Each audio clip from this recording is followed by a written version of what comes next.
आप जरूर सुनिए।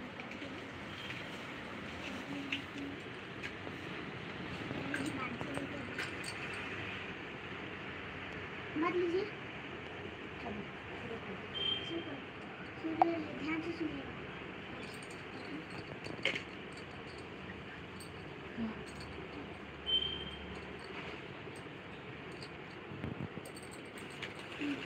कहते हैं मंदार की माला से जीव का केशपाश अलंकृत है और मुंडों की माला से जीव की जटा अलंकृत है। जो दिव्य वस्त्र धारण की है और जो दिगंबर है, ऐसी श्री पार्वती जी तथा श्री शिव जी को प्रणाम करता हूँ।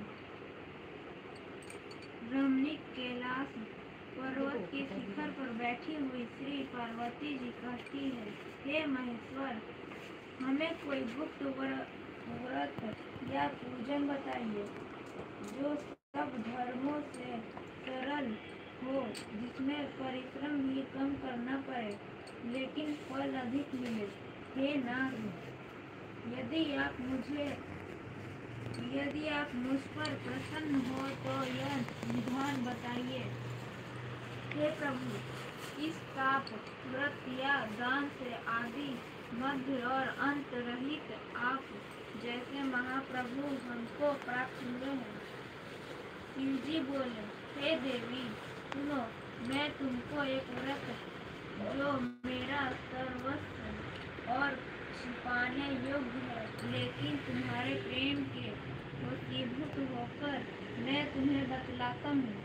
शिव जी ने कहा, भारतवर्ष में जैसे नक्षत्रों में चंद्रमा, ग्रहों में सूर्य, वर्णों में ब्राह्मण, देवताओं में विष्णु भगवान, नदियों में गंगा, पुराणों में महाभारत, वेदों में सामवेद और इंद्रियों में मन श्रेष्ठ है, सब पुराणों और वेदों का सर्वस्व जिस तरह कहा गया है, मैं तुम्हें एक प्राचीन व्रत बतलाता हूँ। एकाग्र मन से सुनो। जिस व्रत के प्रभाव से तुमने मेरा आधा आसन प्राप्त किया है वह मैं तुमको बतलाऊंगा, क्योंकि तुम मेरी प्रेयसी हो। भाद्रपद मास में हस्त नक्षत्र से युक्त शुक्ल पक्ष की तृतीया तिथि को उसका अनुष्ठान मात्र हो जाती है।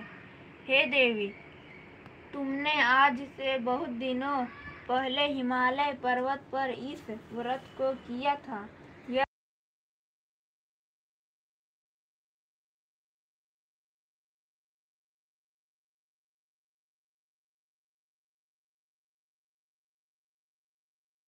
नाथ, मैंने क्यों यह व्रत किया था? 5 मिनट के होता है। यह सब आप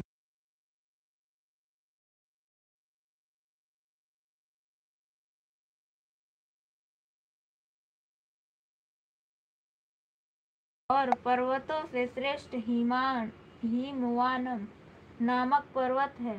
उसके आसपास तरह तरह की भूमियां हैं, तरह तरह के वृक्ष उस पर लगे हुए हैं, नाना प्रकार के पक्षी और अनेक प्रकार के पशु उस पर निवास करते हैं।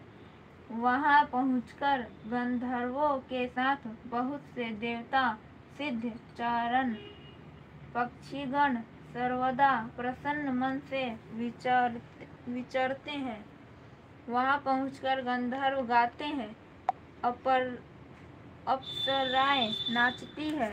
यह पर्वतराज के कितने ही शिखर ऐसे हैं कि जिनमें स्फटिक, रत्न और वैदुर्यमणि आदि की खानें भरी है।